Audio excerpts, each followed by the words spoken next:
Ladies and gentlemen, at the start of 2025, I am reviving the Rambles series, but it will only be for when I do like shows, swap meets, or order things. So this is episode 1 of the revival, Walthers. Episode 2 will be the train show. If you want to know what's all in this box, just watch the train show video. So, I had ordered a bunch of stuff from Walthers, just because, well, they had a big sale going on, and I wanted to take great advantage of it. And that's something I like about Walthers. If you take advantage of their sales, you can get fantastic deals on freight cars. So I went ahead and I ordered myself. Normally I wouldn't order something like this, like a Bachmann car, but I ordered it because I got a good deal on it. And it's a Wheeling Lake Erie car. I like Wheeling Lake Erie. But that's not the only car I ordered from them. I ordered myself an Atlantic and Western boxcar. I ordered myself 1, 2,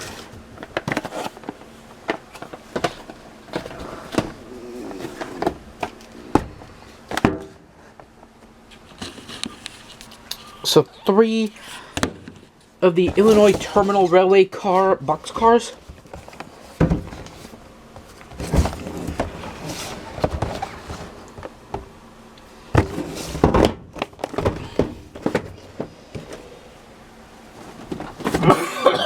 A Wisconsin Central refrigerator car, which goes great with my Wisconsin Central SDL39. Also, this is a bit of a prediction, but I just saw Wisconsin Central. I'm like, okay, I'm gonna get myself something Wisconsin Central. I have, I think, a couple cars from the WC. Not a whole lot. I really wish I had one of their Cabees, but I'm not gonna complain.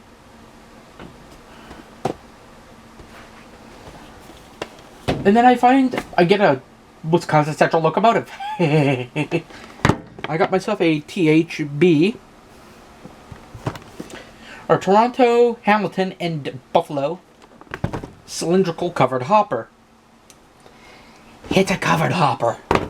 There's not much to say about covered hoppers, but like I said, a lot of these cars I normally wouldn't order unless I really thought I could get away with them. And then I got myself an EJ&E Walthers Proto coil car. How ironic, because at the train show, if you remembered that video, I found a friend of mine, OWRRP, gave me an EJ&E SD38-2, and I got some EJ&E, a 3-pack of EJ&E coil cars and an EJ&E flatbed. There are some other EJ&E cars I'd like to get, but I'll hold off on those. I then got a Detroit and Toledo South Line caboose. And if you remember in the video, when I showed off all the caboose I have, I'm going to tell you something. This is God's law. Like, we do not ignore God's law on my railroad. The caboose never gets ignored. You ignore the caboose, and the ghost of Conductor's Pass will kick your ass. And when I say the ghost of Conductor's Past will kick your ass, I'm not joking.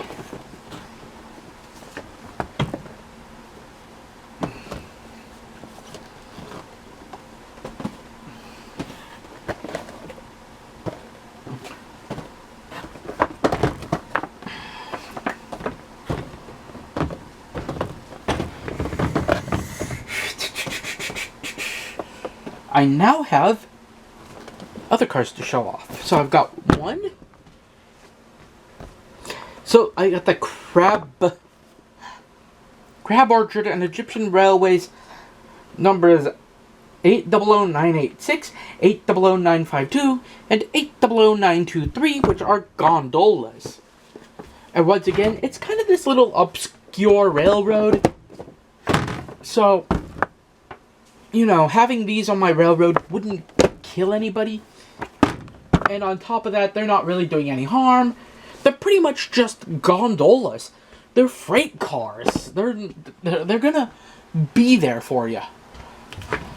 And trying to find a lot of this stuff, if you don't order it now, I would recommend taking advantage of the sale. Especially as they're trying to clean out old stock. Speaking of old stock, I got a Duluth, Winnipeg, and Pacific, or DW&P center beam. Once again, I'm going back to my roots. I like my center beams. Center beams. A Sioux Line 60-foot Pullman flat car. Much like the Illinois Terminal flat car. Why do I want to say box car all of a sudden? Maybe I have box cars on the brain. Who frigging knows? Who frigging cares? If I have box cars on the brain, I need to be boxed. Oh, thank you, ladies. Thank you. I'll be here all night long. And the little people down there in the audience can cry about it. As I am the great James Tiberius Coik of the Starship Milwaukee Road. I have no shame when it comes to making these videos. Once again, with the center beams, I have an Illinois Central center beam.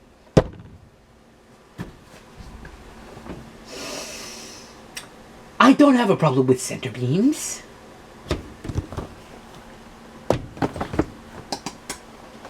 I now have a 85-foot General American G85er. That's a flatbed. No, it's a line of cocaine.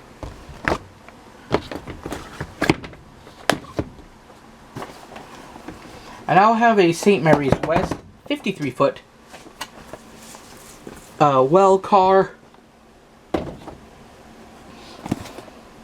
And an 89-foot Bethlehem flatbed. And like I said, this stuff normally I wouldn't